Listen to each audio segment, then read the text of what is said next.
Yes, I enjoyed the whole summit so much, learning so much today. Yes. And now, More to come. in fact, I learned so much from Teresa also, how to Yeah. co-host the Yeah. summit. So Teresa, she is really, really a dear friend of mine. And when she was in Singapore, we spent many days together. And she's so multi-talented. She's so influential. She's so powerful lady. Don't see her so petite. But you know, the chili padi is the one that is really, really good. So she is really a chili padi. And she do huge things in a very short period of time. And we organized this whole summit in a matter of 2 months. It's just so awesome. It's so amazing that she was able to gather more than 40 speakers for this 5-day summit. It's just magical. To me, it's all magical. So now we would like to have Teresa introduce our next item. Right. And actually, I have a guest speaker. The next item I'm going to lead with our plant-based celebrity chef. I'm going to call everyone is a celebrity. So let's bring on Chef Kanch, who is a plant-based vegan chef as well here in Hong Kong. And hi, Kanch, looking really Teresa. good. My goodness. Hi, everybody. Thank you for having me. Yes, and thank you for having us and being with us. And we're going to spend the next 30 minutes talking about loving us because, as we said, we started this summit with loving us and to love again. And today was built on gratitude. And one of the ways that we could be grateful for ourselves and our well-being and everything in life is through food, really, right, Kanch? And you and I share so much in common when it comes to food. And I know because you're so busy and you own your own business, you do private dining, and you have 2 kids, they're really young. And I know after this, you got to rush off to put them to bed because then they got school tomorrow. You know, how do you do it? And you still say in your bio, the first thing you said is, because I'm so busy, I do so many things, I still make an effort to eat well. Why is that so important to you? Sure. So I think, thank you for having me, everybody, and welcome. I think, yeah, it's very, very important to eat well because it's really related to how you feel, right?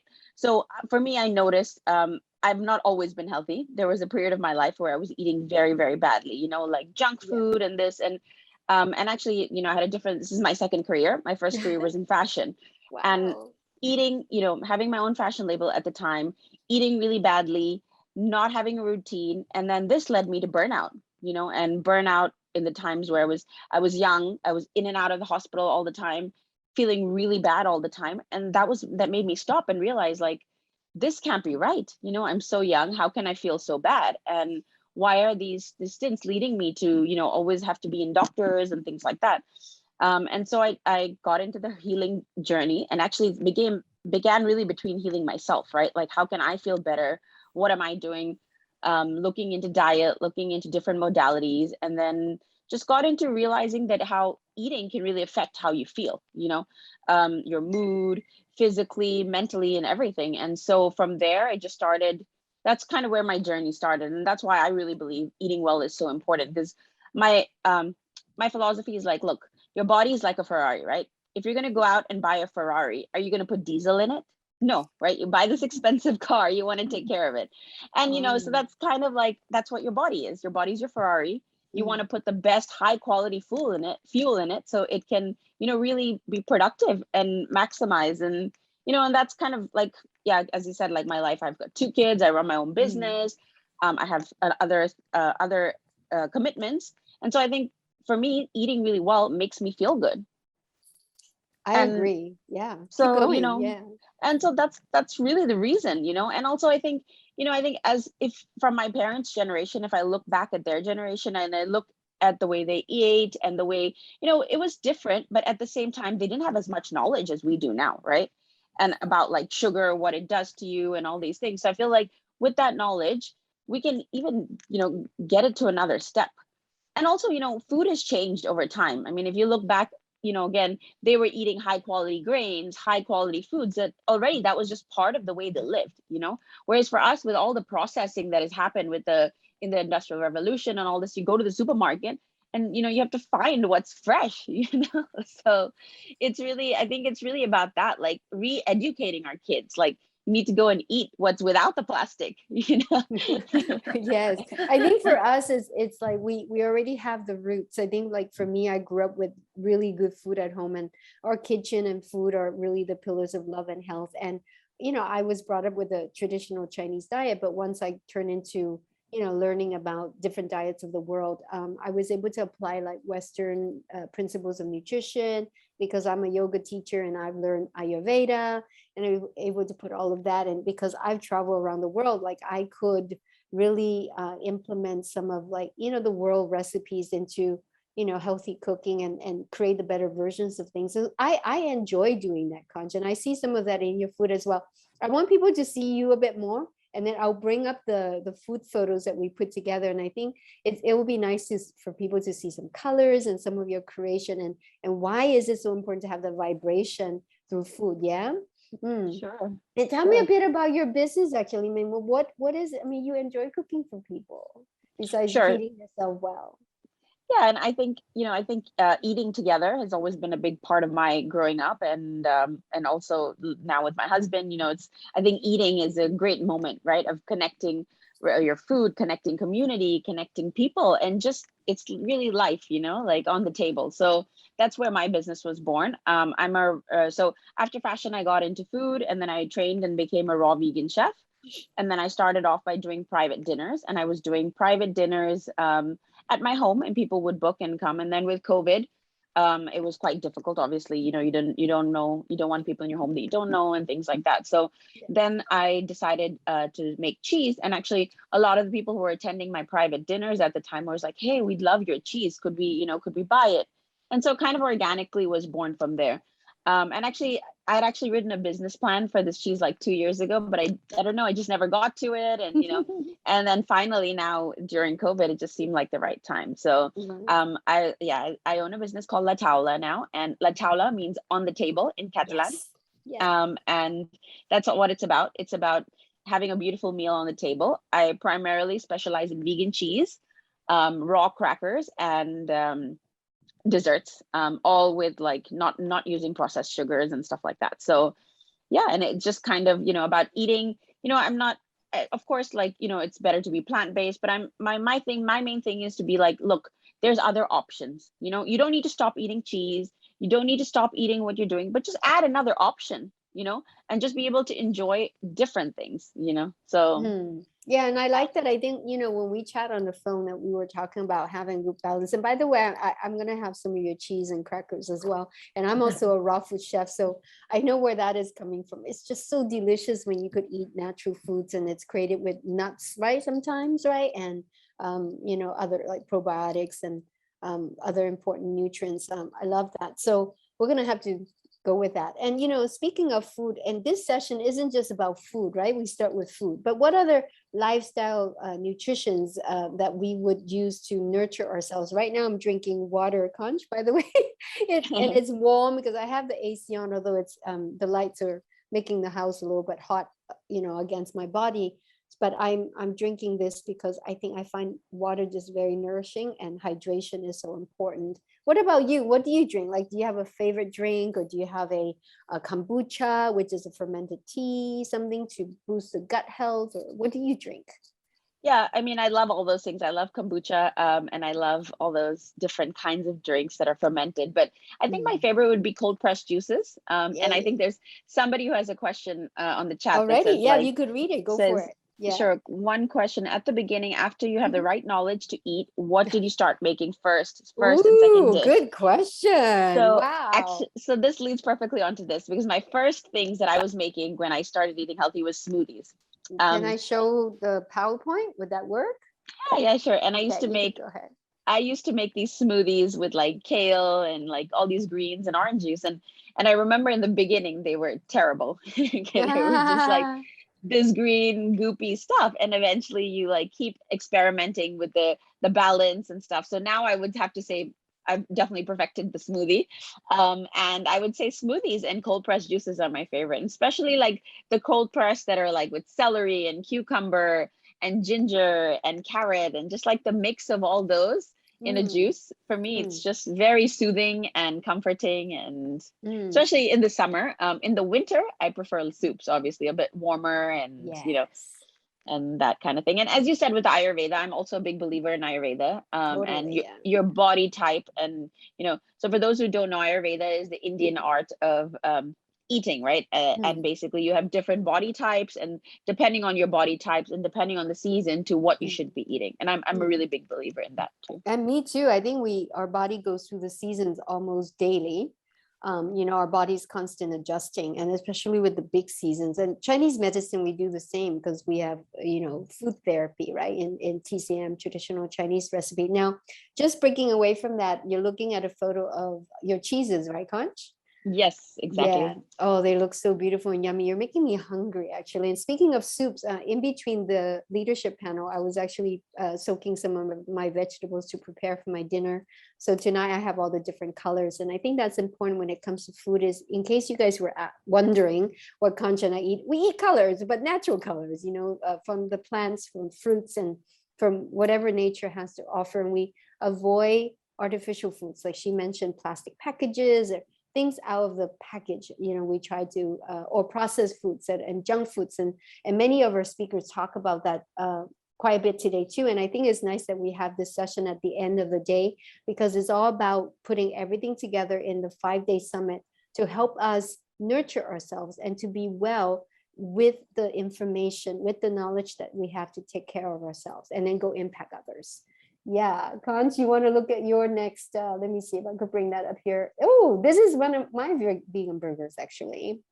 Yeah. So what's your favorite thing to eat and cook up? Oh, Kanch, is funny. I don't really have a favorite thing, but I go through I go through phases where, like today, like obviously I've been very busy with the summit, and on top of my other projects, teaching at university, I already have a plan in place. So I'm going to eat your cheeses. So there's certain foods like I like to eat as a way of nurturing and rewarding myself. So I'll make a burger like this, for example, is a vegan tower made of tofu, hummus, and tomato, alfalfa sprouts, avocado, good fats. And then I put sardine on top just for people who are non-vegetarian or not vegan. So they have that option.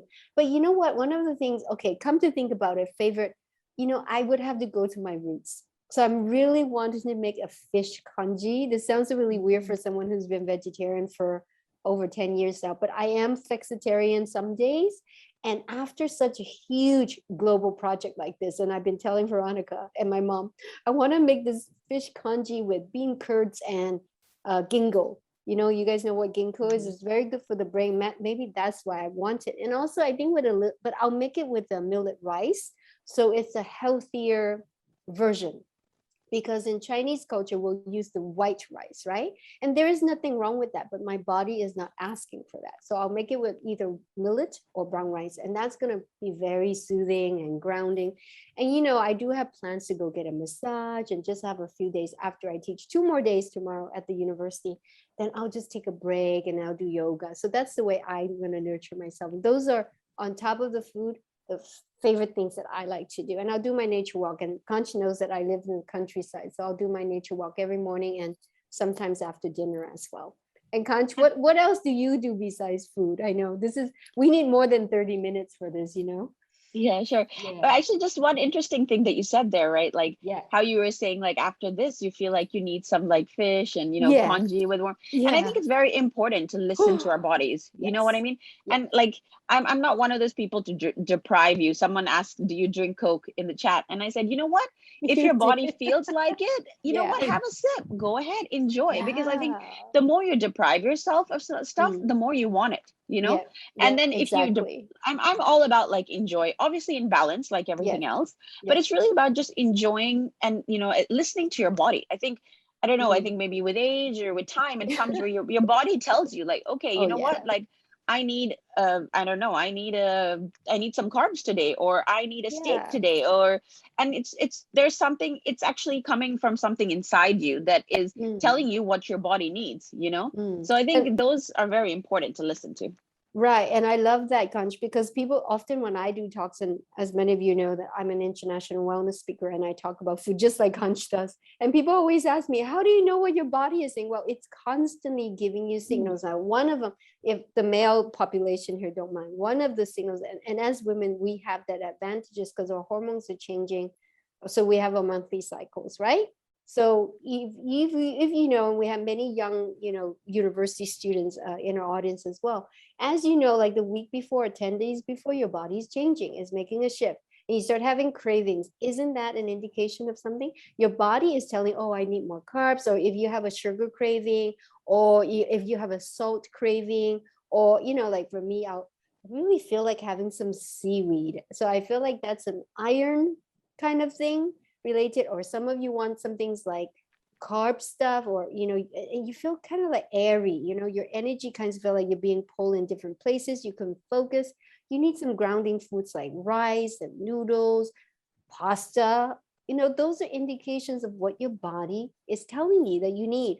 Or maybe you'll get a headache, or, you know, so there's something missing, or you're not going to be able to sleep that well, or you start getting some hot flashes.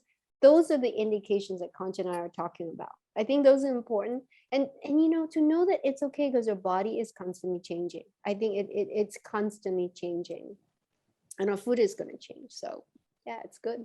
Have that balance. Eat your potato chips. You know, I had some, I think last week. That was okay. Well, I go for the light ones because I know my taste bud. It goes for very natural foods, just naturally.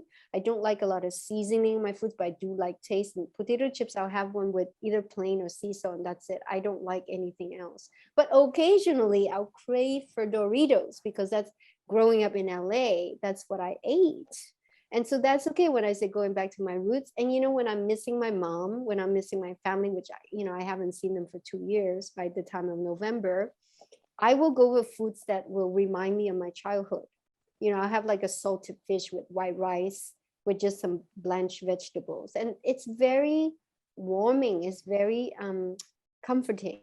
And if that's what I need, I'll go for it, you know? So look at your picture there, Kanch. Can you tell us what it is?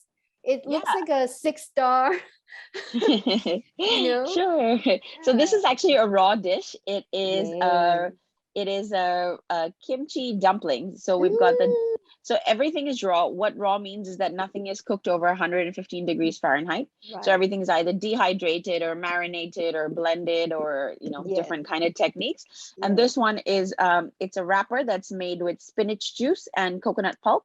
Ooh. And then inside you have a kimchi nut mix with ginger foam and beetroot, like a beetroot juice on the side. Wow, you're making me hungry. You're making me hungry there. And you know, back to that Coke question. Oh, this is one of mine. Similar colors to pink. I guess girls do love pink. Coke is fine, and you know, I've done that too. Like when I had an MSG overdose, I'll just need something. And sometimes food is medicine. You know, sometimes you think that particular thing could be toxic or not so good for your body. It treats something else. So it really depends what you're going through. So this is one of my dishes, Kanch. I've done this, and I also study. I'm also a raw food chef.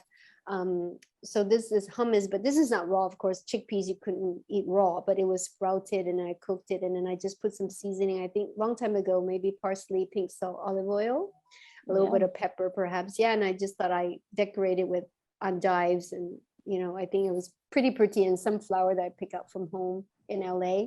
And this is one of yours. I love the colors. Is papaya on the side dehydrated?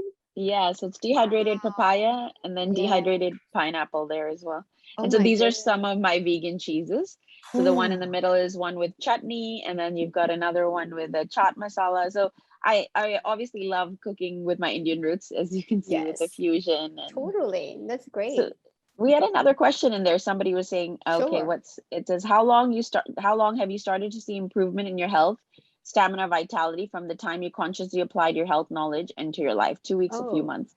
Oh, wow. So I would say quite quick, 3 weeks. You know, I would say in 3 weeks, once. So the first thing I did actually was I took out gluten and dairy from my diet, and I was plant-based, and I did that for 3 weeks, and in 3 weeks I saw a huge shift. So it's fairly quick how fast, you know, food can affect your body and obviously your brain. And, you know, Yeah. So yeah, I feel like that is, it can happen Yeah, very quickly. and food is energy, food is fuel. So think about the Ferrari example that Conch was using. It does change you. And, I feel, and I'm very sensitive, and because as a health coach, I'm constantly experimenting with things so that when people ask me, I know. And they always say, how do you know? I said, well, because I tried, so that I know, and this is how my body responds to it or reacts to it. So like I've always known as a little girl that I'm sensitive to MSG. I wouldn't call it an allergic reaction. So I sweat around. So again, another indication that your body gives you. Or I used to get heart palpitations. My body doesn't like sugar, which is a huge blessing, especially refined white sugar. Doesn't like refined carbs. So, I think I'm not a similar example like Conch, because she's had health issues where I never really had very apparent health issues. I've always been a health nut, so I just kind of glided into this healthy eating thing too. But my body gets sensitive. Like if I have too much coconut juice or too much of her vegan cheeses, I'll have a reaction as well. So that's where I get the indications of learning how to do everything in moderation, and when the body says stop, you've had enough. And I think that's been a very interesting journey for me. And now for some of you that are considering, I think Kancha, we could share this too. If you want to make a shift, I think it's important that we coach you to shift slowly. So don't think you could go from 0 to 100% or 100% to 0. It's always better to allow your body time to make that adjustment, because that's a good way of telling your body, look, I'm making a change. I love you. And I want you to slowly go into this new thing that I'm trying to nurture you with. And like everything else in life, we need time to adjust, right? So it's good to give it that buffer, so that the body will accept, and receive the new nutrients with good energy as well. And the thing that you don't want to do is, when you're making changes, creating healthy habits, is to create stress along the way, right, Kanch? Yeah, definitely. And I think also, you want something sustainable. Yes. You don't want to do something that's going to work for 2 weeks and you're going to do it really well, and after that it's Yeah. like over, you're back to your normal whatever it was. Yeah. So I think it's about making small changes that Yeah. are easy, that you can just kind of like use and then make it into a lifestyle, rather than trying to change everything all at one go, or changing too many things. So for me, I'm totally like you. I think little steps that are sustainable, that you can kind of get used to, give your body time to get used to it, and then move to the next step. So if it's diet, if it's sleep, if it's meditation, whatever it is, just like one thing at a time, slowly, step by step, and then and I can always say, like Kanch says, set an intention, then you could have a commitment, and then you could take action. But baby steps, don't like if you were thinking about juices, which Kanch and I both love, but over time I've learned I could not do green juices all the time because it's too cooling for my stomach. So I have to do, then I prefer hot soups. And if you've been drinking Coke all your life, and you all of a sudden okay, I need to do green juices for the next 10 days. I mean, that's a lot for your body to adjust. So slowly, please. And then it's also good to do some cold and hot things in between, because then your body needs different things. Like, like right now we're having autumn temperatures here this weekend, Conch, right? So all of a sudden we went from 30 some degrees to 20 some degrees. So that's like a 15 degrees difference. So our body is adjusting as well. I notice I'm drinking more warm water, and I haven't had this for ages, because it's been so hot here. So, just pay attention to those things. And and your allergies and how your body's responding. Kanch, tell me about this dish. Is that also another cheese of yours?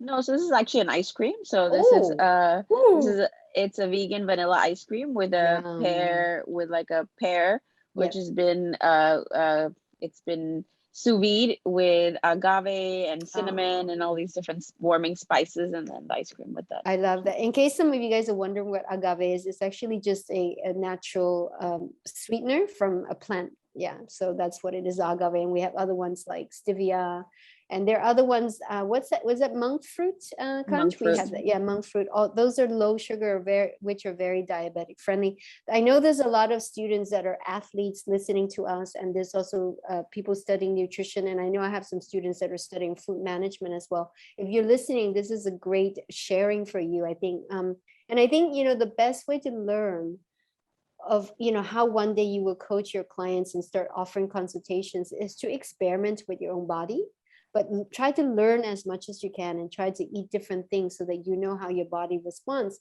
In case your question, your clients ask you a very interesting question, but it's also okay not to know, because I think there's so much mystery and so much insight and wisdom from all different cultures with food. There's just so much to learn, I think. So, wow. Kanch, do you think you want to have this? Yeah, looks great. They're new. Yeah. They're your, what are they? Tell us. They're your raw noodles? Yeah, they are my raw. No, well, raw, yes, because the salad part. So I did zucchini noodles with carrot noodles and red onion noodles. And then the white stuff I wanted to put in there because I was invited actually by the Hong Kong Economic Journal to feature several recipes in the summer, in the thick of summer 2017, when it was hot and humid. As always, every year is hot and humid here in Hong Kong.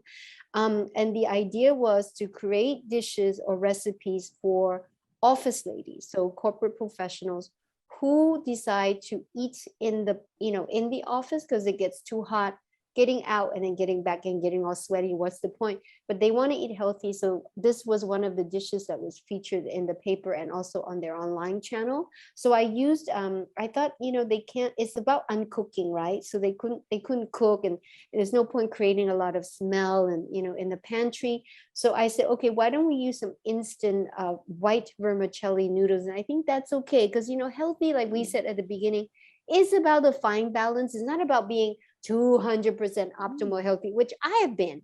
It's only sustainable for a certain period of time. But as I started traveling, it became a little bit challenging. But also, I want to eat foods that are things that I don't cook every day, right? So I want to try foods when I'm traveling or when I speak on a cruise ship.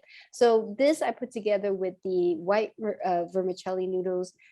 Takes 1 minute with hot water and drain, and then and then you mix it with all the noodles. And I did a hummus. So I created a Thai sauce with so it's a little hot and spicy, sweet and sour, and a little bit salty with so hummus as the base, tamari soy sauce, and a little bit of lime, lemon, and cilantro, mint, and mix it all together. And it felt like a Thai dish, it felt like a Thai dish. Yeah, it was really nice. So that was featured. Yeah. So there you go. You could create so many things. And here's one of yours, Kanch. I really want to know what this is. Sure. So these are raw. So this is again a raw dish, and these are raw tacos. So you've got the tortillas there made with corn flour and almond flour, and then dehydrated for 48 hours. And then you've got like a shredded salad with different kinds of cabbage and carrots, and like a guacamole dressing, and then you've got like a tomato pico de gallo on the side there. Wow. And most of if you're in the Philippines, you would know where tacos come from. So they come from Mexico, and we get those in Spain as well. And Conch lived in Barcelona because I read her bio. She was right. That's why she mentioned Catalan earlier. So, wow, so beautiful there. And Conch, funny, I created a vegan taco with tofu. Oh, yeah. Yeah, and we did that with some of the nutrition and culinary skills classes with some teenagers in the summer. Actually did 3 workshops this year with them, and taco we made, and they loved it, and they thought it was meat, and the response was, hey, it was not bad, it was pretty good. And the girls actually, yeah, so they kind of, I gave them the recipe, and we had to freeze the tofu and then thaw it again, and then drenched it, and then drained it, and then we drained it just the opposite, drained it, and then we squashed it into like a mincemeat, and then they put in black pepper, they put in a bit of paprika, and then they did what's the other one, not cayenne, but what's the other one that no, the brownish one.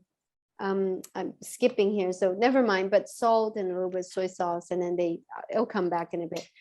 It was fantastic. It really tasted like the Mexican dress, the spices that we get in the market. So it was quite interesting, and they loved it. And they made a taco dressing, a salad with it, and then they put it in a white tortilla, because that's all we were able to buy at the time. But it was okay because it was so nourishing for them. Yeah. And, And I think this yeah. this is the really, I think a lot of back in the day there was a lot of myths around plant-based food tasting great because Yeah. most in the beginning you'd go and you'd eat at a plant-based restaurant and it was all kind of Yeah. the same, or it Right. didn't taste that good and it wasn't that filling. And actually Yes. that I used to have when I was first started doing the private dinners, I had a lot of people call Mm. me and be like, so my husband will date, was he going to be full at the end of this dinner, and Mm. is he going to be able to? And I was like, Yeah. my husband runs triathlons and ultra marathons. Don't worry, he's full after my meal. I'm sure your husband will be too. So I think Yeah. it's also just like kind of demystifying all these Yes. stereotypes that people have around that. Yeah, and I think you don't have to eat like me and Kanch to be healthy because everyone's body is different, and she's gone through her experiences of some bad health issues, and she had to fix them.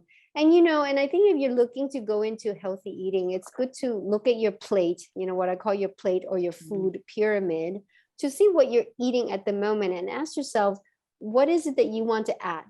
So not minus, use the word add, because she said earlier, as soon as you said, I'm going to cut out carbs, and I've done this a million times. As soon as I said, Kanj, I'm going to eat less rice, guess what? You I'll want to have eat to, more. yeah. And it's interesting because your body is feeling deprived, and we don't want to do that. So as coaches, we tell you add, right? So I'm going to add more, vegetables. I'm going to add maybe a few items of organic foods. I'm going to add green juices. I'm going to add smoothies, things like that. Now, one of the popular questions, I'm sure Kanch gets this as well, is look at my cake, dessert. Are we supposed to avoid desserts completely, avoid sweets completely? Kanch, how much dessert do you eat, or do you eat any at all? Yeah, definitely. I eat dessert. I love dessert. Probably every day a little bit. So and I think I don't, again, as I said, I don't think it's about avoiding it. I think it's just about eating the right things. I eat dark chocolate, Yes.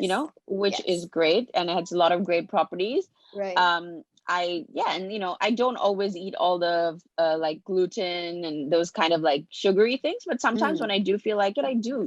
And I do gluten-free vegan brownies. So I eat those, and yeah, definitely I'm all for desserts, again in balance, as everything else. But yeah, I think somebody's asking, Sure.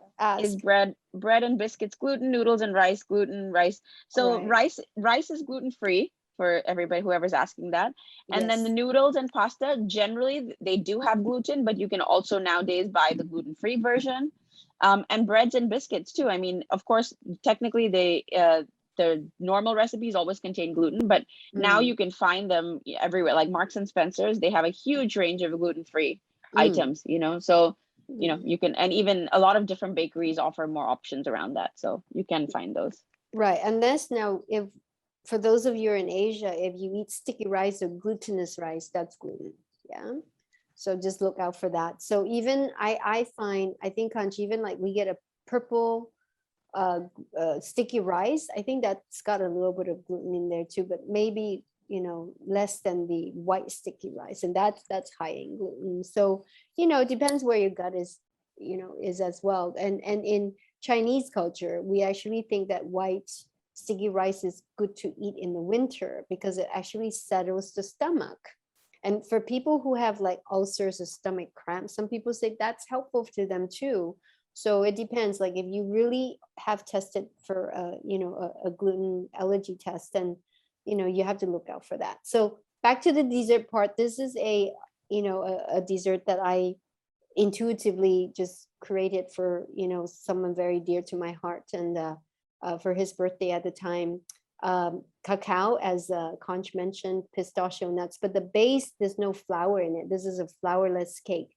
And I made it, I think I had some raisins in there to use as a sugar. And I use avocado and cacao to make the icing, for the cake. And you could see that the thick part there around the cake and on top of cake. And blueberries, raspberries, and the mint for decoration, and crushed pistachios on top for the decoration there. But beautiful. I love this cake. It's one of my best creations, I think. And I don't make desserts all the time, but only for the people that I love who love dessert. Then I'll make a dessert that they like, and really tuning into their heart, what they really like. And I would create something like that. And that's one of my gifts. So I I don't test recipes, so I just do things from gut feeling, and they work. So that's been a blessing. Yeah. Kanch, what about, we don't have a picture of one of your desserts here, but it's okay. Oh, no, we did the ice cream. That was fantastic. I was curious, back to the sugar part. Coconut sugar, which we use for the healthy option, but is that actually necessarily better than the other sugar options out there? Because it's still, to me, like if even I had vegan ice cream, it's still very sweet to me, and I don't tend to like that. Yes, I think it is a better alternative than refined sugar for sure, but it does still have calories, and it's not low GI like agave or stevia or any of these other ones. So I mean, there's still some processing involved, of course, because I mean, if you think about from the coconut to get that sugar, right, it's a different format. Yes. So yes, I don't know, my first answer would be yes, it's better than the regular sugar, but it's not, it's still sugar, so just keep that in mind. It does have calories, and it has probably the same kind of the sweetness, it just depends on how you like it. And again, in moderation, if you go and have a cake with lots of sugar, for me, if I had a choice of a cake with white sugar or a cake with coconut, I would pick the one with coconut personally. Yeah, that too. Except for me, that's just me. That's just, I know my taste, but it's just anything out there that's sweet is too sweet for me. So that's why I prefer to make my own desserts. And my dad always used to say, you're your own best doctor, and two, you're your own best chef. So I advocate that. And when I talk to people, like, try to cook your own food, because no matter how well somebody else cooks it for you, when you try to cook for yourself, it's really one way of, it is the best food for you, because you are so in tune with your body and that heart connection, that it becomes the most nourishing food that you could cook for yourself. I know you got to go, but I have to ask you this question. What else do you do to take care of yourself besides food? Let's just do a little summary on that, so that, because then it leads us to the next session of taking care of ourselves with gratitude. Yeah. Absolutely. So I have a morning routine and a rituals. I get up and I meditate for 10 minutes. And then I have a gratitude journal where I do 5 things I'm grateful for. And then I set my intention for the day. And then I also have this, it's a little silly ritual, but I high five myself. So I go in the mirror, look at myself, and give myself a high five. And that's all part of my self-love ritual. And then also there's some days when I just, like, if I know I have something that I have to do and I don't really want to do it, I do a countdown from 5. So I say 5, 4, 3, 2, 1, go, and I just go and do it without thinking about it, and I feel like it gets me in motion. But and prayer, yeah. So after my meditation, I usually pray for about 5 minutes. Wow, that's fantastic. Do we have any questions for Kanch here, Chef Kanch, from the audience? Your last chance, because she's going to go and look after her kids, and I'm sure she's got a very nice dinner on the table. Yeah, I just have to put them to bed. Yay. Anyone else? Okay, then, I mean, do you want to share anything else with us, Kanch? I don't want to take up a lot of your time, but you feel free to.